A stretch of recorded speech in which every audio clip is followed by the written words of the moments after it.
Good morning, students. Today we will start with a new chapter from your English literature, Packing for the Journey. We have completed the previous chapter, that was Odysseus, and I have already sent you the question and answers in the PDF form. I'm sure you must have completed it. And there were the reference to context questions left that I'll be sending you today. And apart from that, we have completed I Know Why the Caged Bird Sings as well.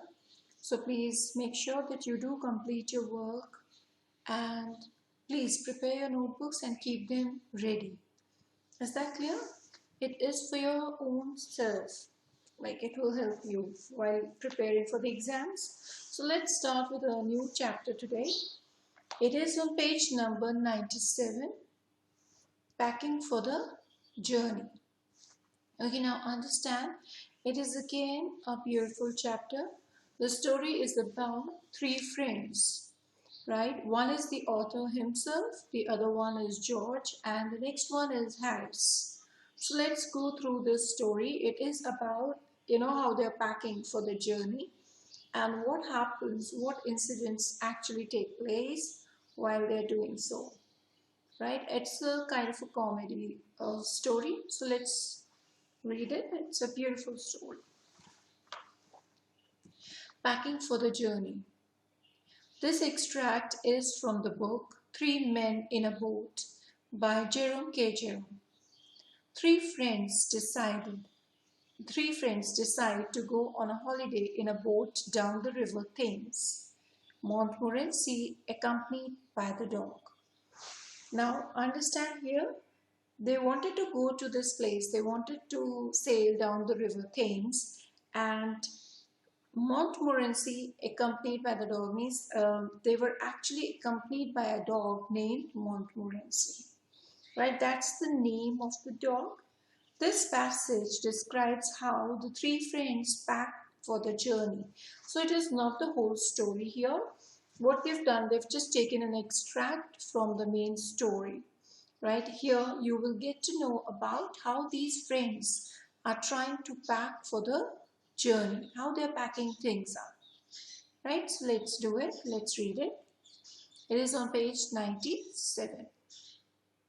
We made a list of the things to be taken, and a pretty lengthy one it was.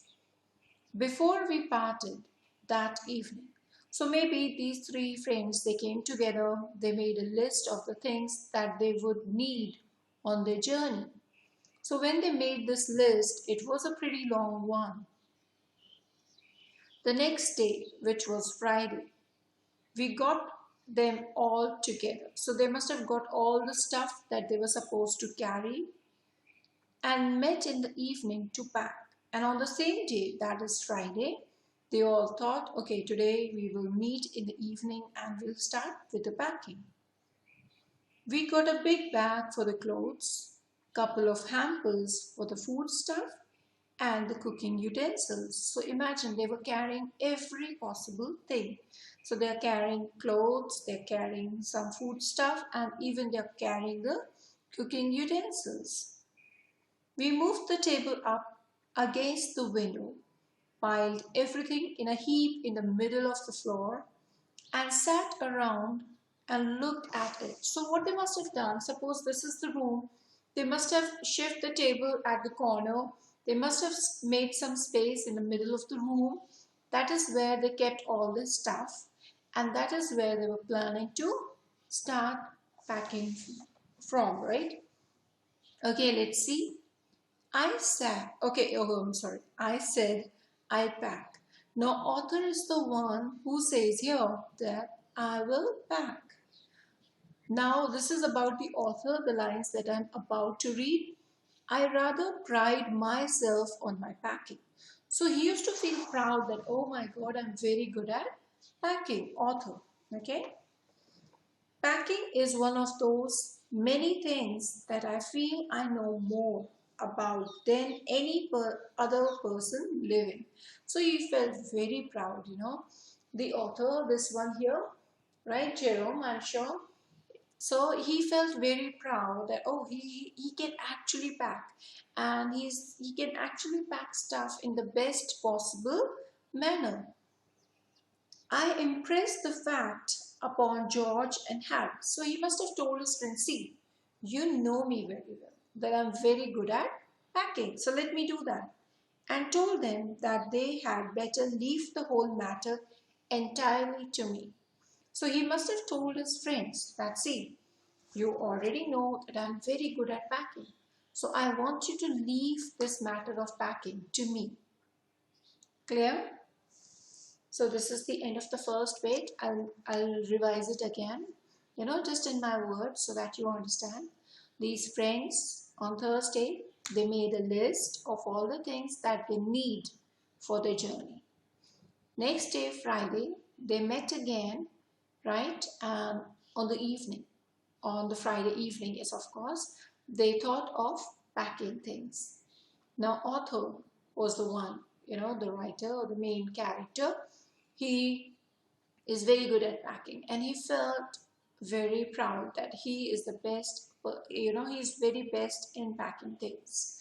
So he told his friends that, see, you already know me, you know how good I am with the packing stuff. So the best thing is you can leave the whole matter entirely to me. Okay, let's see what happens. Turn to page number 98 now. They fell into the suggestion with a readiness that had something uncanny about it. Now, suddenly his friends agreed, without doubt, and this author, he felt that there was something wrong about it. Uncanny means something strange. George lit a pipe and spread himself over the easy chair, and Harris cocked his legs over the table and lit a cigar. I'm extremely sorry for that. Okay, just understand here. George, he lit a pipe. He had that pipe, the smoking pipe, and he sat on an easy chair, comfortable. And Harris, he actually cocked his legs over the table and lit a cigar. So they both were comfortable and they were sitting. They said, oh, we agree. You're good at packing. You can start with the packing stuff. This was hardly what I intended. Now, there was a problem again. The author thought, okay, this is not what I thought, right? What I had meant, of course, was that I should supervise and that Harris and George should potter about under my directions. Oh, the author wanted to sit, give orders, and he wanted Harris and George to run around and do as the author has to say, author wants them to do. Now, everything was, weird for the author now.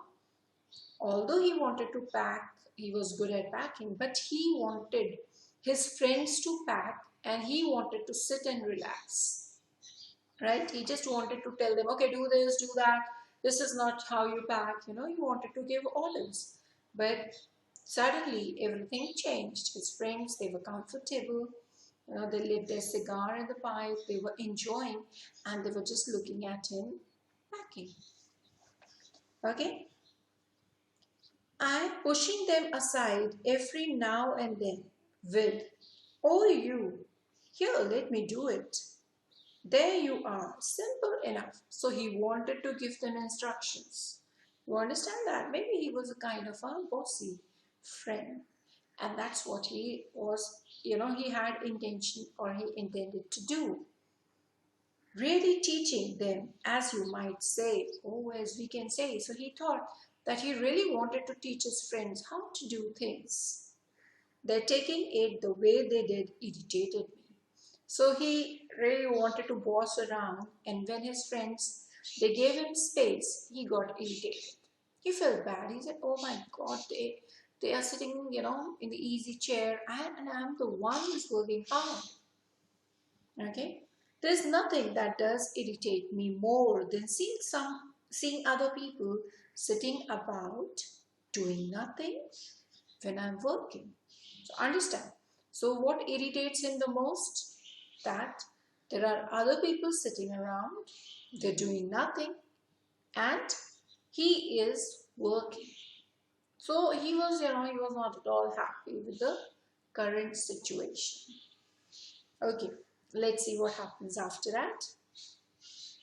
I lived with a man once who used to make me mad that way. Oh, now this is his. Now here he's telling us about a past incident.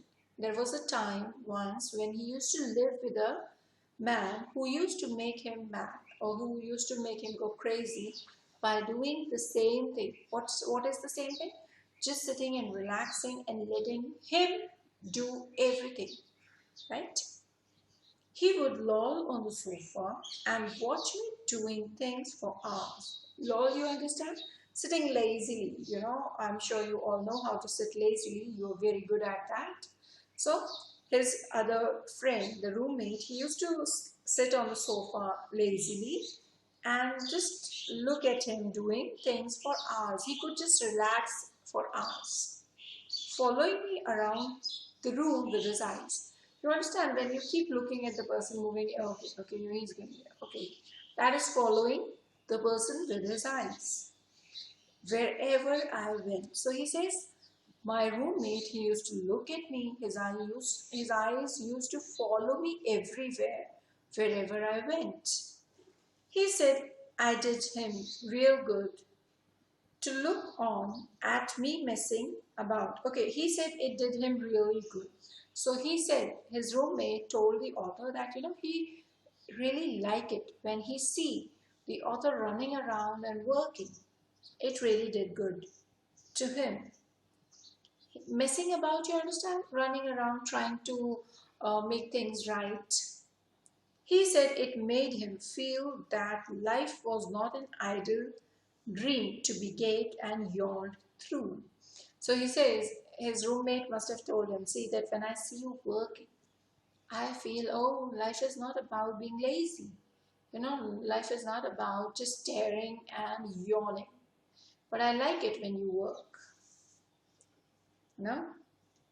But a noble task, full of duty and stern work. So his roommate was really irritating.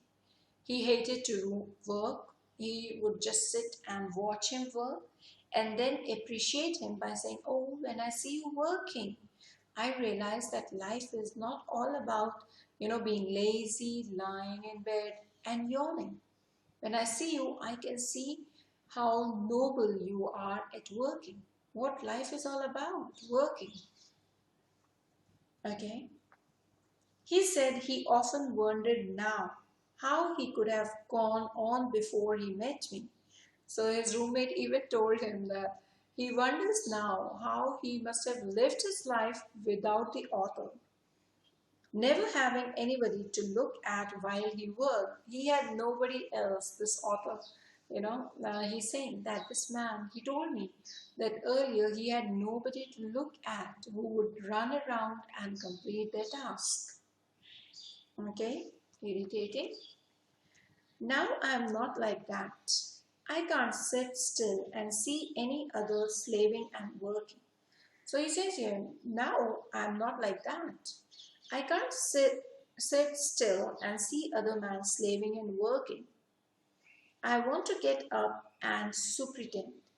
Means superintend, you understand? Give instructions. And walk around with my hands in my pockets and tell them what to do.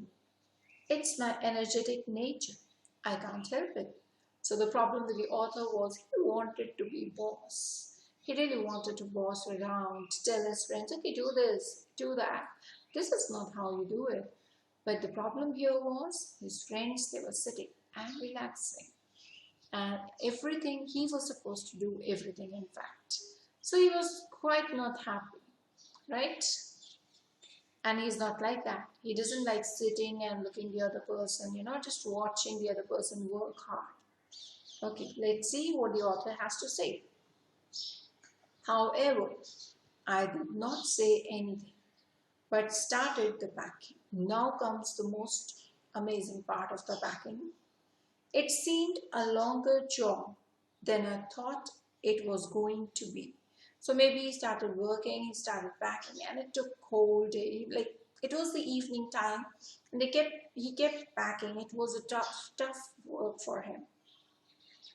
But I got the bag finished at last, and I sat on it and strapped it. You understand that once your things are in the bag or in the suitcase, what you try to do if it's too full, you sit on it and then you strap it. The same thing he did. He sat on the suitcase, on that bag, and he strapped it nicely.